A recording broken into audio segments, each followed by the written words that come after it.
Y dejamos por un segundo de lado la reforma laboral, nos metemos con el otro tema ineludible que tiene que ver con la inflación. Ayer el INDEC dio a conocer el dato a nivel nacional. El primero, en medio de la polémica por los cambios suspendidos en la manera de computar el índice de precios al consumidor. Y al margen de esa polémica, lo cierto es que el dato estuvo muy por encima de lo que el gobierno creía y lo que había anunciado el propio ministro de Economía, Luis Caputo, que había dicho, bueno, va a estar en torno al 2,5%. Bueno, eso no ocurrió. Vamos a ver el dato, 2,9% fue la inflación de enero para todo el país, el promedio de los precios, de la suba de los precios, un 0,1% por encima de diciembre, que había sido 2,8%.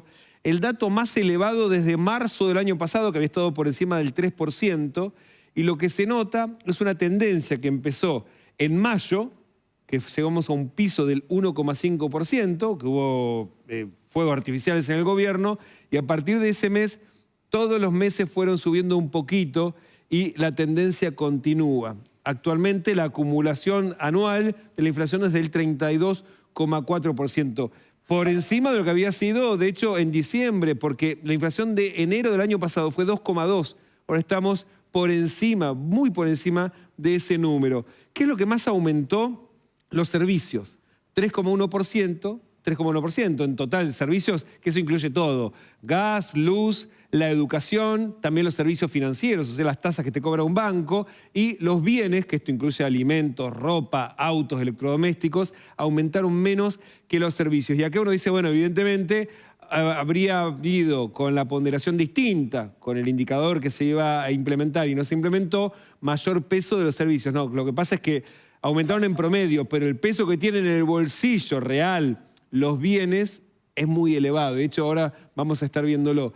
Los productos que tienen estacionalidad aumentaron muy por encima de los demás. Acá hay mucho vinculado con el turismo, ahora lo vamos a ver, y también con alimentos que en esta época del año saltan. Lo que pasa es que vamos a ver que pegaron un salto enorme, enorme. Hay algunos productos que casi que se duplicaron de un mes a otro. Casi 100% de aumento de un mes a otro. De todos modos, el dato el del IPC núcleo, es el que tranquiliza al gobierno. Es decir, son aquellos bienes y servicios que no están afectados ni por la regulación del propio gobierno ni por la estacionalidad. O sea que aumentan, depende del momento del año que estén. Es decir, cuánto está aumentando la inflación independientemente de las decisiones políticas que se tomen o del momento del año en el que estés, al 2,6%. Este dato tranquiliza al gobierno, claro, porque está un poquito por debajo del dato promedio de los precios que decíamos que es 2,9%. Y después, precisamente, avancemos, cuáles son los rubros que más aumentaron, y este dato es el más preocupante de todo, que los alimentos, las bebidas no alcohólicas aumentaron un 4,7%, porque este es el dato que tiene más peso para medirla. Por supuesto, solo este dato mide la canasta básica de alimentos, con el que se mide la indigencia, y tiene un peso especial para medir la pobreza, con la canasta básica total. Y cuando las familias gastan especialmente, sobre todo en alimentos, durante el mes de enero la pasaron mal. Y uno que tiene incidencia especial por la estacionalidad, restaurantes y hoteles, tiene que ver con el mes del año en el que estamos, aumentaron mucho. Esto explica mucho la estacionalidad de lo que veíamos, esos precios que aumentaron por encima del promedio. Comunicación, internet, telefonía aumentó 3,6%. Y después, este es el rubro de la polémica con la Baña, vivienda, agua, electricidad, gas, ¿no? Lo que son los servicios del hogar, que pasan a tener mucho más peso en la canasta que se suspendió, aumentaron 3%. Es decir, aumentaron por encima del promedio de los productos. ¿Qué es lo que menos aumentó? Las subas más moderadas, educación, 0,6%. Incluso en la Patagonia cayó, fue negativo, hubo una baja de los precios. Bebidas alcohólicas y tabaco, 1,5%. Recreación y cultura, que suele tener mucha estacionalidad en esta época del año, aumentó solo 1%. Y el transporte, un 1,8%. Ahora, también hubo un rubro que bajó, que también lo vimos en la ciudad de Buenos Aires, que es precisamente el de las prendas de vestir y calzado. Esto es a nivel nacional, bajó un 0,5%. Ahora, para ver el desagregado, en el Gran Buenos Aires cayó mucho más el rubro prendas de vestir y calzado, un 1,5%.